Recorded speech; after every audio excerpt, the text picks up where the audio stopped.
The heavy oak doors of the grandeur swung open, admitting Eleanor into the soft glow of the restaurant's opulent interior. At 68, she carried herself with an enduring grace, but tonight, a familiar knot of tension tightened in her stomach.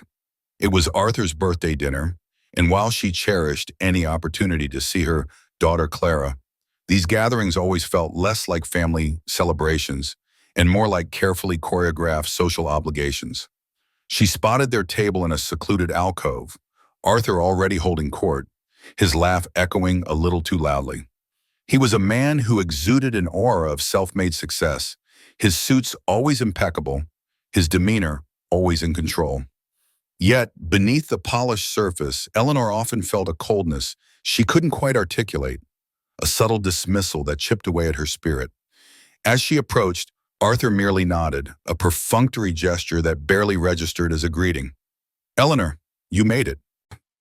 His tone was flat, devoid of warmth, a stark contrast to the effusive welcome he offered to other guests.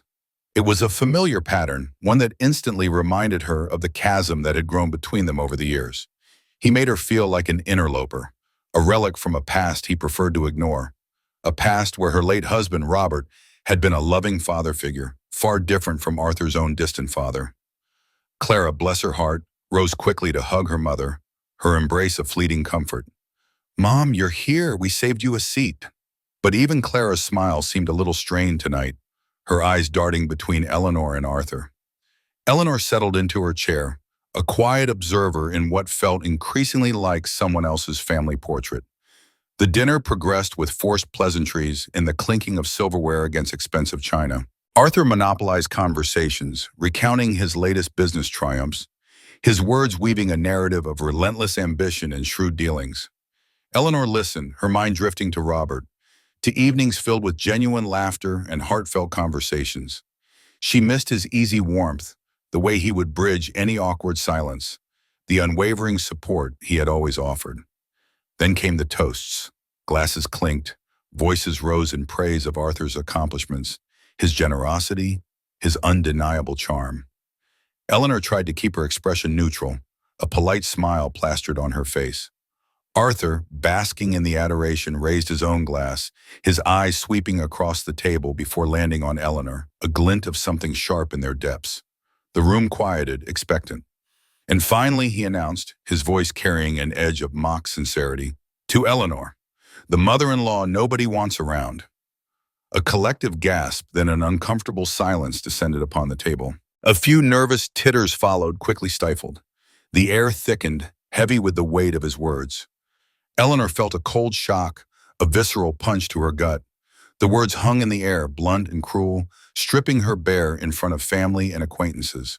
Her heart hammered against her ribs, but she refused to let her composure crack. Her chin remained level, her gaze steady, meeting Arthur's for a brief, defiant moment. She offered him a small, almost imperceptible smile. A smile that held no mirth, but a quiet, chilling resolve. Clara, sitting next to her, had gone rigid.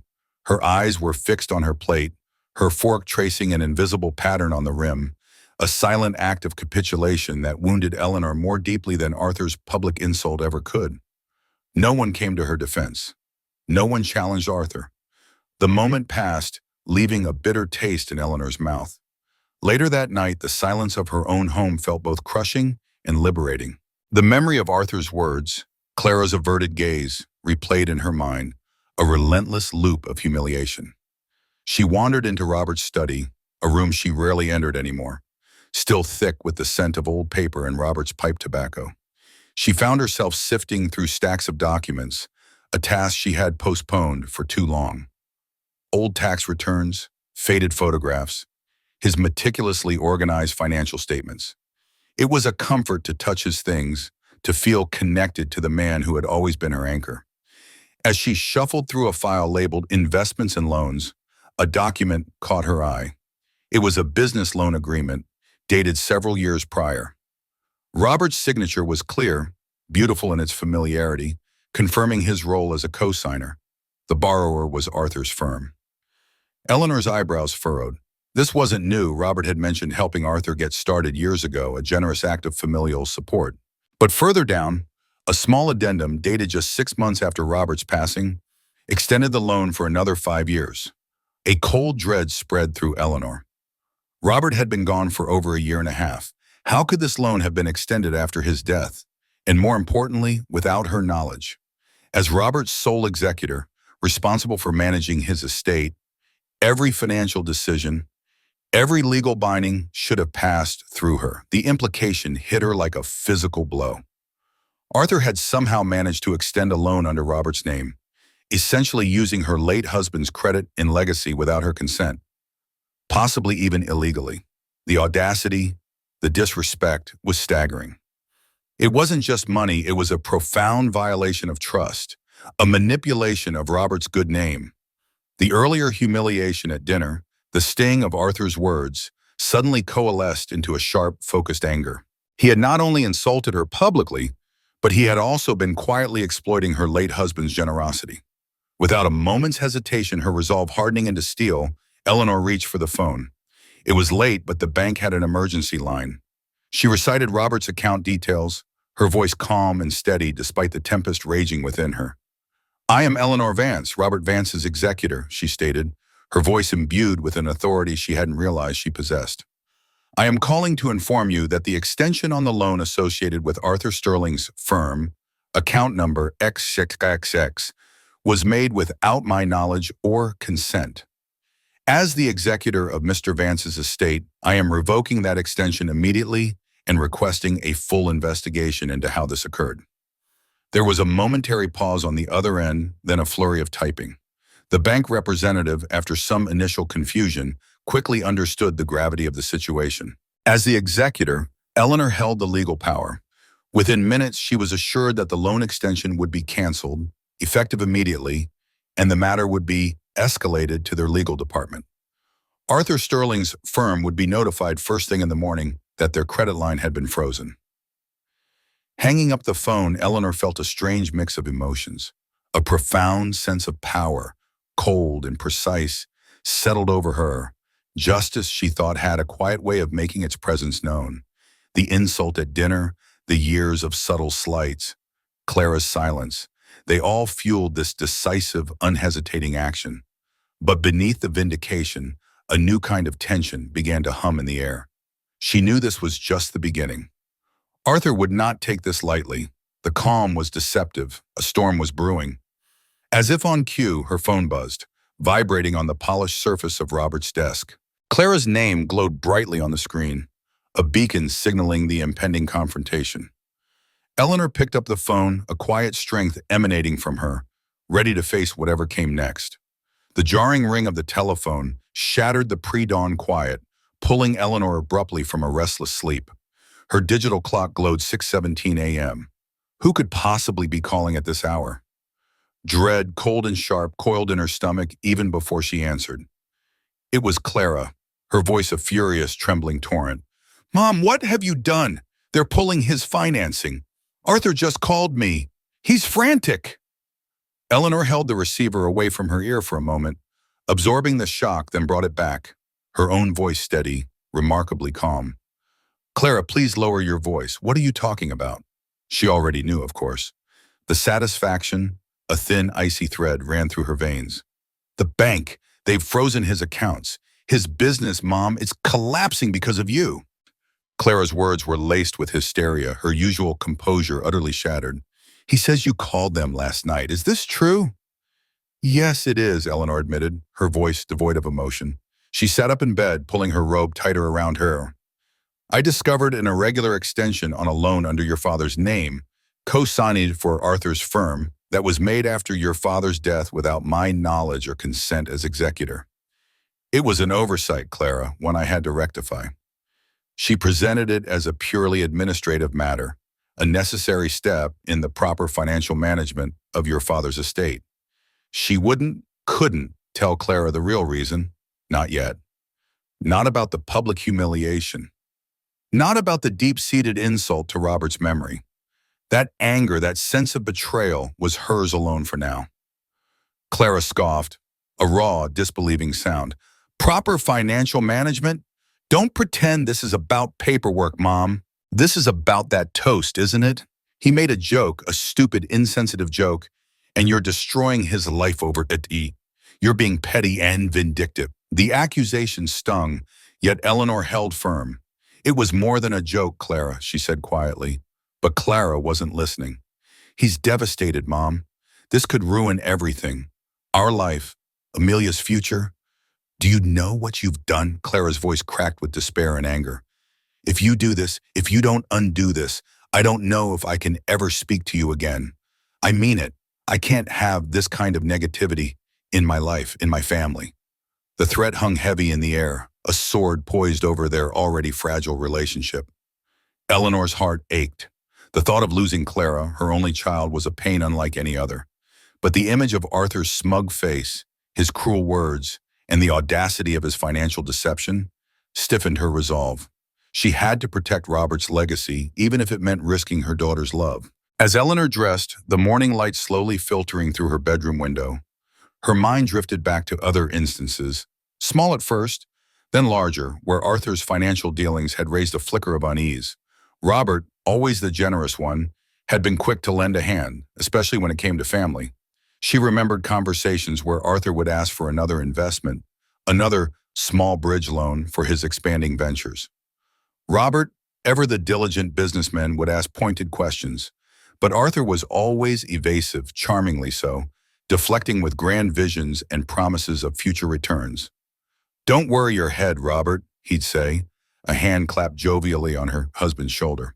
"It's all in the pipeline, just a few loose ends to tie up." Robert, trusting and optimistic, always gave him the benefit of the doubt. Eleanor, however, had seen the subtle frown that would cross Robert's face after these exchanges, a fleeting shadow of concern he tried to hide from her. She chalked it up to Robert's natural caution then, but now a chilling pattern emerged. Arthur had been subtly, consistently bleeding Robert's resources, preying on his generosity. Later that morning, just as Eleanor finished her second cup of tea, the doorbell rang. She knew who it would be. Arthur stood on her porch, impeccably dressed as always, a carefully constructed expression of concern on his face. "Eleanor," he began, his voice surprisingly gentle, almost solicitous. "We need to talk. Clara is incredibly distressed. This misunderstanding, it's causing so much unnecessary pain." He took a step in bond, his presence filling her entryway, radiating an artificial calm. "I assure you there's a simple explanation for the loan. Just a clerical error, perhaps, with the bank." He flashed a reassuring smile, the kind he used in boardrooms. Eleanor remained unmoved. "It's not a clerical error, Arthur," she stated, her voice even, unyielding. "And it's not a misunderstanding. It's about a loan extended in Robert's name after his death, without the executor's knowledge or consent. This is a legal matter, not a family squabble." The words, clear and precise, cut through his practiced charm. His facade cracked. A flash of something raw and ugly, anger, panic, betrayal, flickered in his eyes before he quickly reined it in. His voice, though still outwardly composed, acquired a new chilling edge. "Eleanor, I understand you're upset. The toast, I admit, was ill-judged, a poor attempt at humor. He even managed a semblance of regret. But this is disproportionate. You're not thinking about the wider implications. Clara, your granddaughter Amelia values family harmony above all else. You know how sensitive she is. It would be a shame if she had to distance herself from such negativity, such discord." The veiled threat hung in the air, a cruel manipulation, using Amelia, her beloved granddaughter, as leverage. Eleanor felt a surge of cold fury. This wasn't about a joke or even just money. This was about power, about control over Clara, control over Robert's legacy, control over the very fabric of their family. She looked at Arthur, seeing him clearly for the first time, not as a son-in-law, but as a predator. "Arthur," she said, her voice firm, unwavering, "my actions are about protecting Robert's estate, not punishing you for a joke. And I am quite capable of discussing matters with Amelia myself." She took a step forward, a clear dismissal. "I think you should leave." He hesitated, a silent battle raging in his eyes, before turning and walking out. Eleanor watched him go, then firmly closed the door, the click of the latch a definitive sound. Standing in the quiet of her home, the full weight of her realization settled upon her. Arthur's ambition was limitless, and his ruthlessness knew no bounds. He wanted not just Robert's money, but his influence, his standing, and through that, control over Clara. But Robert had been meticulously organized, a man who left no stone unturned, no detail unrecorded. If Arthur had been pulling strings, manipulating finances, then there would be a trail. She walked back to Robert's study, the room where she had found the initial loan document. The walls were lined with custom-built shelves, each neatly filled with binders and files. Robert had a system, a logical, almost comforting order to his life's work. His files weren't just papers, they were a testament to his character, his integrity. Eleanor sat down at his large, polished desk. Her anger, sharp and burning, began to transmute into a cold, determined resolve. She would protect Robert's memory, and in doing so, protect what was left of her family. She pulled out the binder labeled Investments, her fingers tracing the neat, hand-labeled tabs. She would start with the loan documents, then delve into every transaction Arthur's firm had ever touched, every venture Robert had supported. She would find the truth. She would build her case, piece by meticulous piece. 3 days passed in a heavy, almost suffocating silence from Clara. Her threat of cutting off contact felt like a tangible presence in the quiet house, a weight on Eleanor's chest. Yet it only strengthened Eleanor's resolve. The absence of her daughter's calls allowed her to fully immerse herself in Robert's study, surrounded by his meticulous order. Day and night she delved into the stacks of binders, the countless spreadsheets, in the detailed ledgers. Robert had kept everything, a testament to his methodical nature and unwavering integrity. She started with the loan documents, the very papers that had ignited this firestorm. The initial loan for Arthur's firm, co-signed by Robert years ago, seemed innocuous enough at first glance.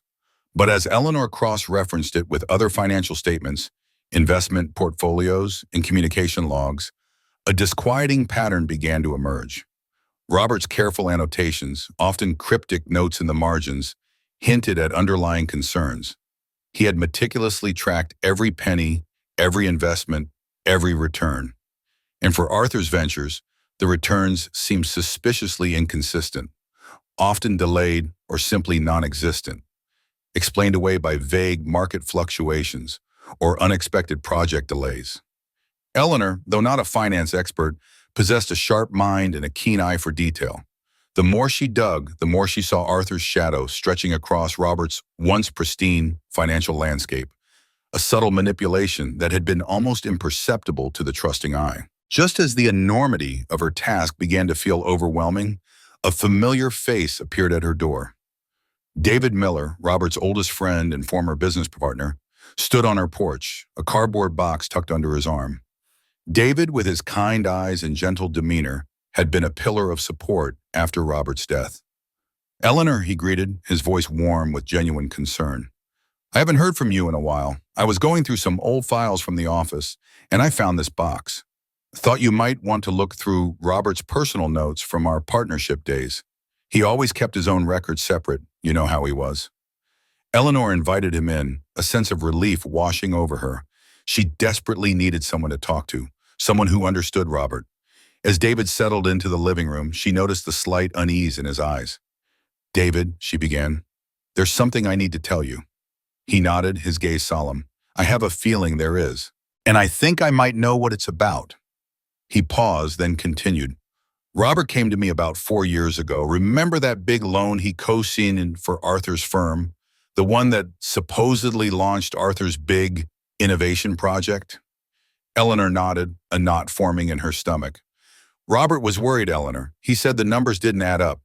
He'd meticulously reviewed Arthur's projections and found too many inconsistencies, too many inflated figures, too many expenditures that seemed to disappear into thin air."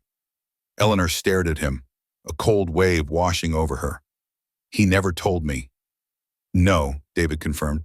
"He didn't. He said he didn't want to cause family conflict.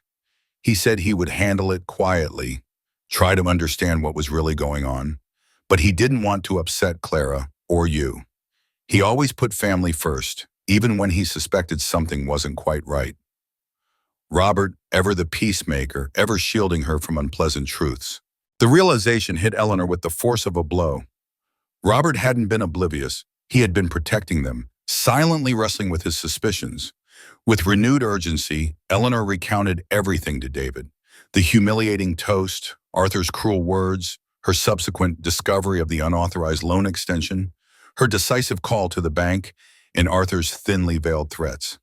She even confessed Clara's fury and her painful threat to cut off contact. As she spoke, David listened intently, his expression growing grimmer with each detail. When she finished, a heavy silence filled the room.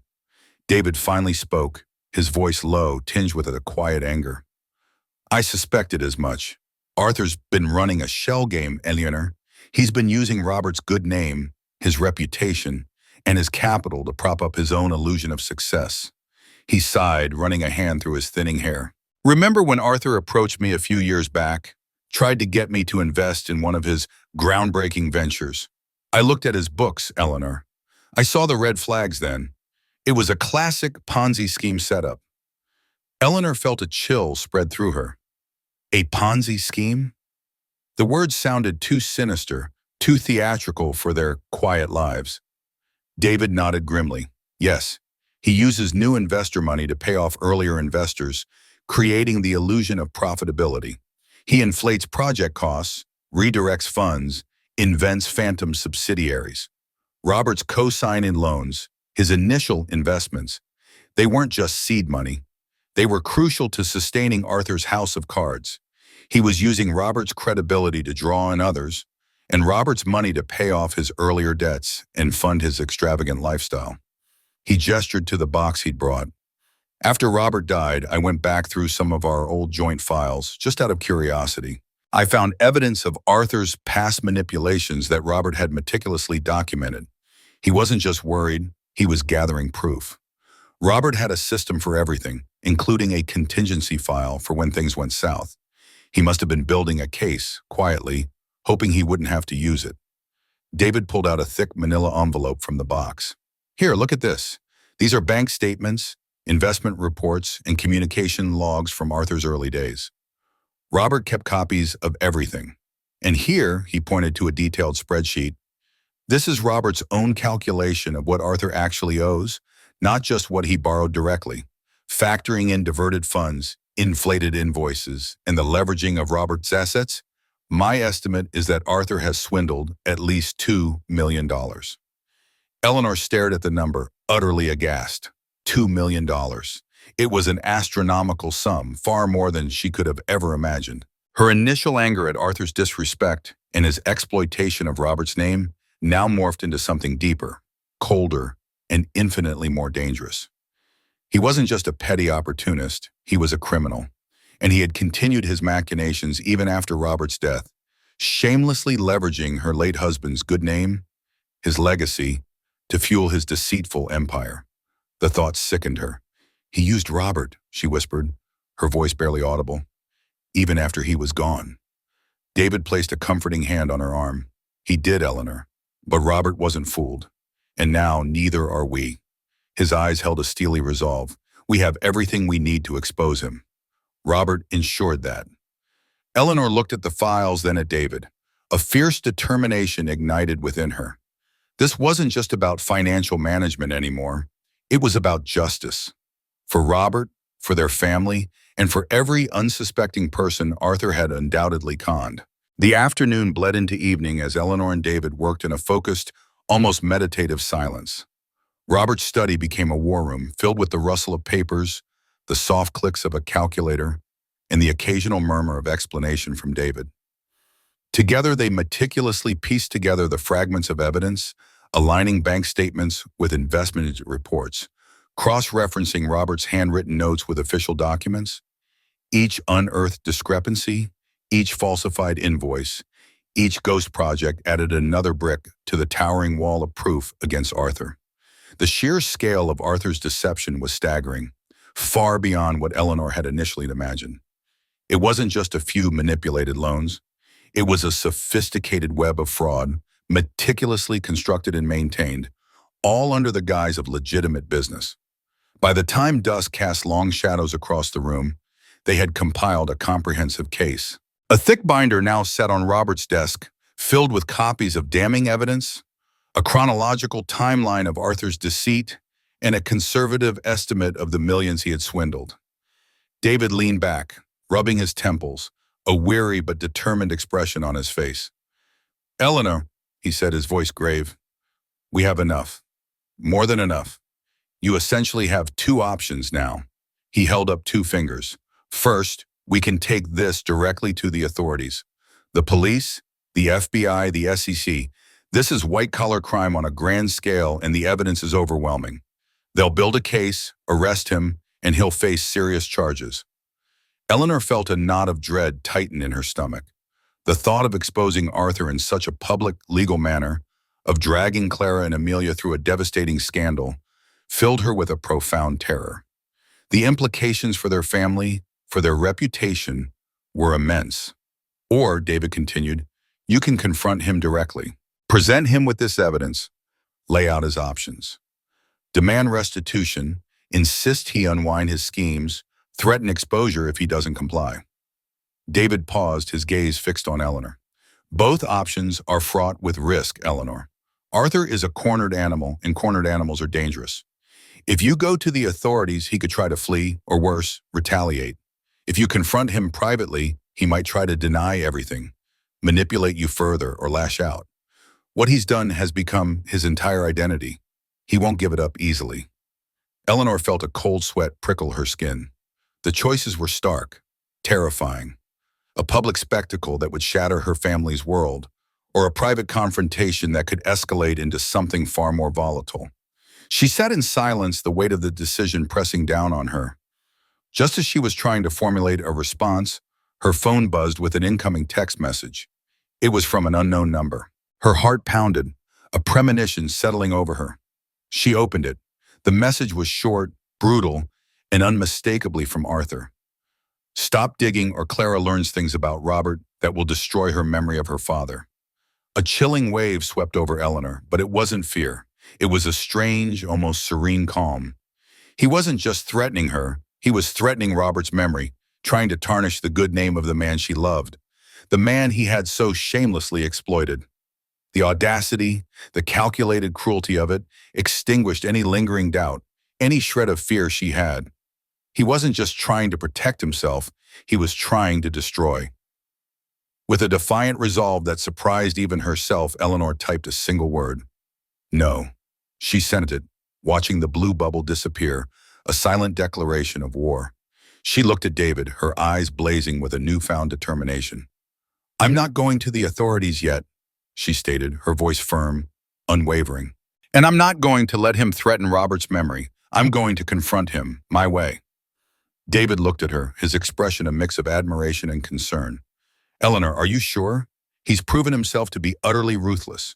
He will be dangerous when cornered. He has nothing left to lose."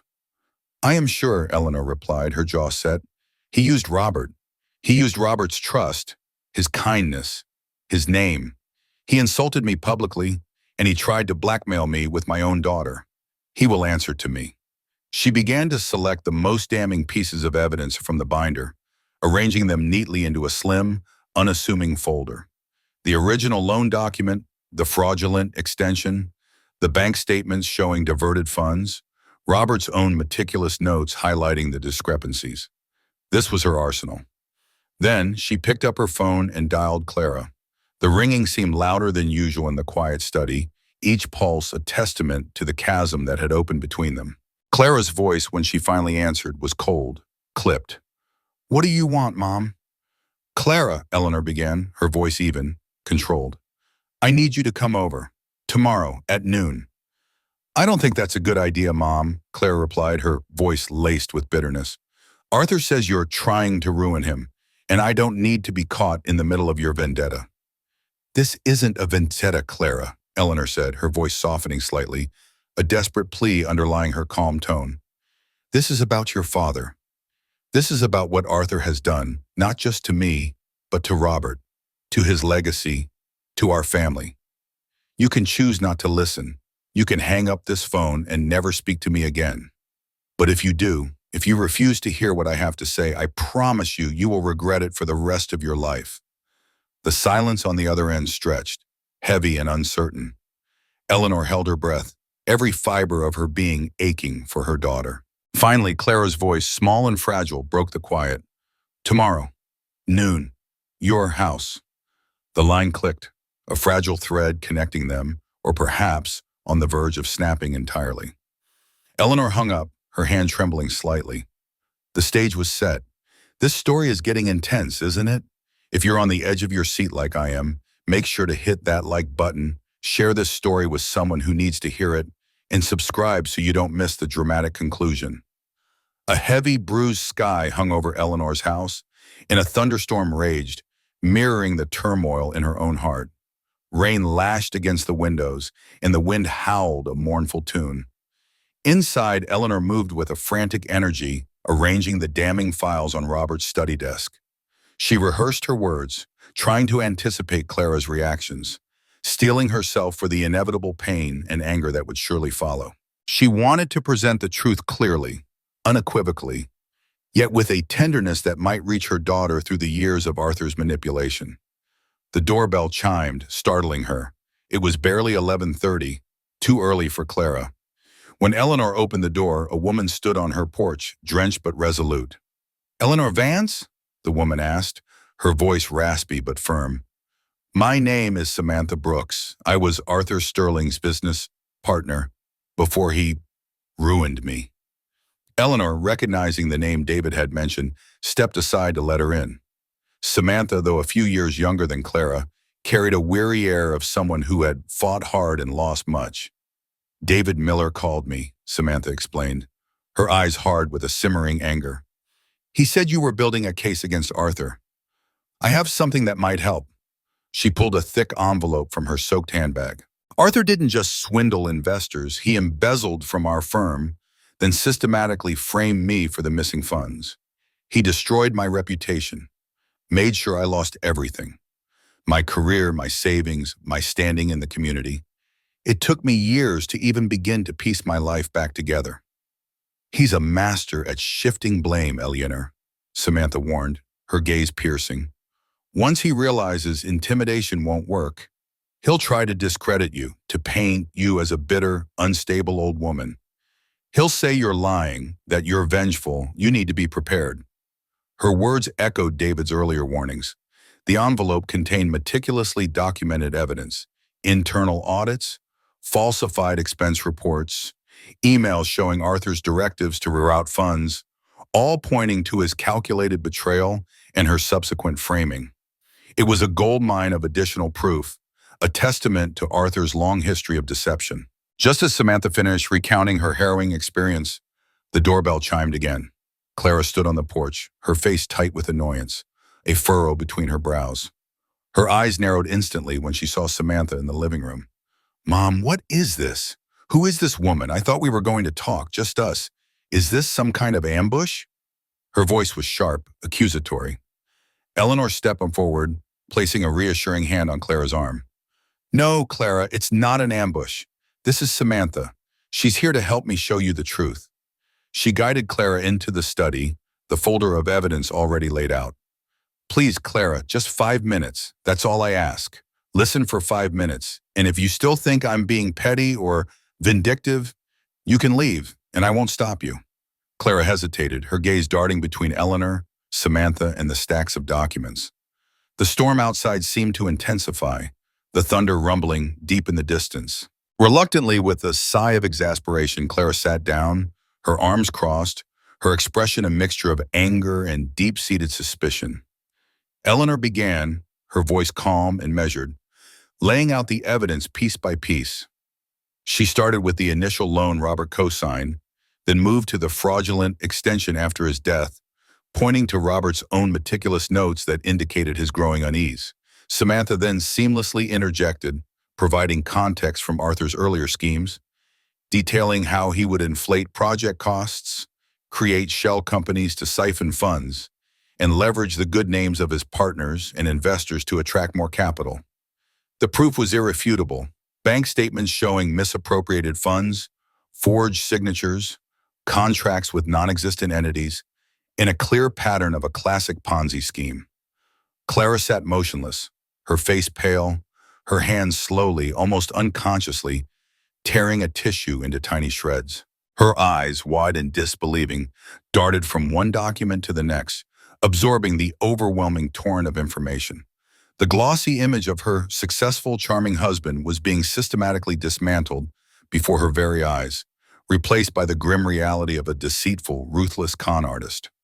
The weight of Robert's meticulous records, coupled with Samantha's first-hand account and irrefutable proof of her own ruin, was slowly, irrevocably, breaking through Clara's carefully constructed world. The $2 million that Robert invested, Eleanor explained gently, pointing to a ledger, it was never actually invested in any legitimate project. It was used to pay off older debts, to fund Arthur's lavish lifestyle, and to create the illusion of success to attract new investors. A small, choked sound escaped Clara's throat. "No," she whispered, her voice barely audible. "This can't be true." She looked up at Eleanor, her eyes swimming with a desperate mixture of denial and dawning horror. "If what you're saying is true, my entire marriage has been a lie. Our life, everything we built, it's all fake." For a brief, agonizing moment, Clara's anger surged, twisting back towards Eleanor. "Why didn't you say something sooner? Why did you let this happen, Mom? Why didn't Dad do anything?" She pushed back from the table, tears streaming down her face. "You both just let him do this?" "Clara," Eleanor said, her voice filled with pain, "your father did suspect. He was trying to figure out the extent of it, trying to distance himself without causing a family rift. He was protecting you. He didn't want you to know the truth about the man you married until he had a concrete plan to deal with it quietly." Eleanor gestured to Robert's notes. "He was building a case meticulously, just as we've done today. He was trying to find a way to make it right, to protect you and Amelia without tearing the family apart." The truth hung heavy in the air, undeniable and devastating. Clara stood, trembling, her face a mask of profound shock and betrayal. Her earlier anger faded, replaced by an overwhelming sense of grief and disillusionment. She looked at the piles of documents, then at her mother, then at Samantha, a woman whose life had been irrevocably shattered by the very man Clara had loved and trusted. I can't," Clara stammered, shaking her head. I need time." She turned and stumbled towards the door, the sound of her hurried footsteps echoing through the house, fading as she disappeared into the pouring rain. Eleanor watched her go, her heart aching, knowing that the journey to truth was often paved with heartbreak. 2 days later, the rain had cleared, leaving behind a crisp, almost unnerving stillness. Eleanor watched from her living room window as Arthur's luxury sedan pulled into her driveway. Clara emerged first, her face drawn, her eyes swollen, a clear sign of the emotional storm she had endured. Arthur followed, his usual swagger replaced by a tightly controlled tension. He carried a carefully composed expression, an air of aggrieved innocence, as if he were merely an unfortunate victim of a terrible misunderstanding. As they stepped inside, Arthur immediately launched into his practice routine, a smooth, confident delivery honed over years of manipulating clients and family alike. "Eleanor, Clara and I have discussed this at length," he began, his voice laced with patronizing charm. "I understand there have been some misunderstandings regarding the loan. Minor administrative oversights, I assure you. Everything can be resolved with a simple conversation with the bank. No need for all this family unpleasantness." He tried to dismiss the accusations with a wave of his hand, attempting to reassert control over the narrative. Eleanor remained unmoved, her gaze steady and unwavering. She gestured to the study. "Arthur, let's go in there. Clara, please join us." Inside, the desk was meticulously arranged, not with accusations, but with facts. Eleanor systematically presented the irrefutable evidence. "These are bank transfers, Arthur," she began, her voice calm but firm, "showing funds diverted from Robert's investment accounts to offshore entities you control, with no corresponding business activity. These are the falsified projections you presented to Robert, promising fantastical returns that never materialized. And here," she held up a document, her voice tightening slightly, "are signed agreements, some bearing Robert's signature, but dated 2 months after his death. Can you explain that, Arthur?" Arthur's face, usually so composed, began to pale. He mumbled about complex international dealings and administrative errors, but the words lacked their usual conviction. His eyes darted nervously, searching for an escape route. But there was none. It was Clara who finally broke him. Having spent the last 2 days in a maelstrom of shock and grief, speaking with David Miller, and even reaching out to some of Arthur's former clients, she had faced the brutal reality of his deception. "Stop lying, Arthur," she said, her voice trembling, but clear. She stepped forward, picking up one of the documents Eleanor had presented. "I grew up seeing Dad's signature every day of my life. I recognized it right away on these older documents. But on these, dated 2 months after he died," her voice broke, "it's an obvious forgery, a clumsy one at that. And David showed me records of how you've been using our accounts, even Amelia's trust fund, to cover your tracks." The full weight of his betrayal, not just of her father, but of their life, their daughter's future, crashed down on him. Cornered, stripped bare of his lies, Arthur's bravado completely crumbled. His face was a mask of fear and fury, his eyes darting between Eleanor and Clara. Eleanor, seeing her opening, delivered her ultimatum, her voice a steel-edged whisper. "You have two options, Arthur. You can confess everything. You can unwind your schemes, make full restitution to every person you've defrauded, and publicly acknowledge your crimes. Do this, and perhaps, just perhaps, the authorities will show leniency. Or," she paused, letting the silence stretch, "you can face the full force of the law. The evidence we have is irrefutable. We will go to the police, the FBI, the SEC. You will be arrested, you will face charges, and you will spend a very long time in prison." Clara, though still visibly shaken, found a strength Eleanor hadn't seen in her for years. She stood beside her mother, her gaze fixed on Arthur, devoid of love, filled only with a profound sense of loss and disgust. "I support Mom's decision, Arthur," she stated, her voice stronger now, firmer. "The man I married doesn't exist. He never did. He was a lie." She reached down slowly, deliberately, and removed her diamond wedding ring, placing it gently on the coffee table between them. The small, glittering circle seemed to mock the years of deceit it represented. "I'm not coming home tonight, Arthur. And I'm not coming back." Arthur stared at the ring, then at Clara, then at Eleanor, a defeated, hollow look in his eyes. The game was over.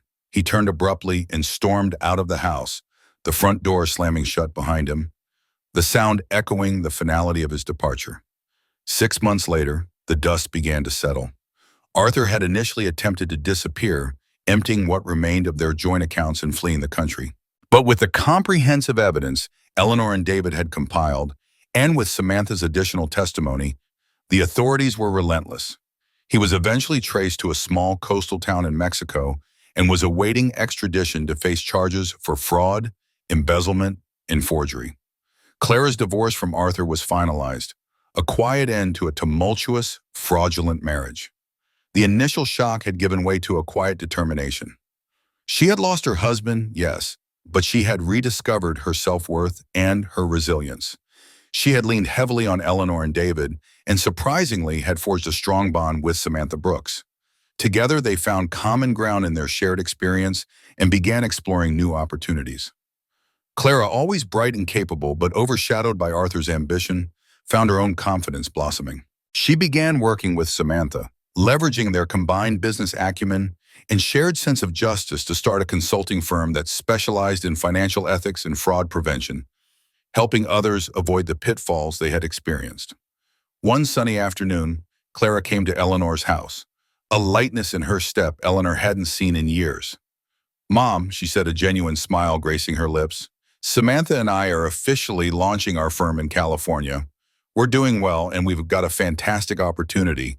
We need someone with a strong ethical compass and real-world experience to teach business ethics to our new hires and future clients. And I thought, who better than you?"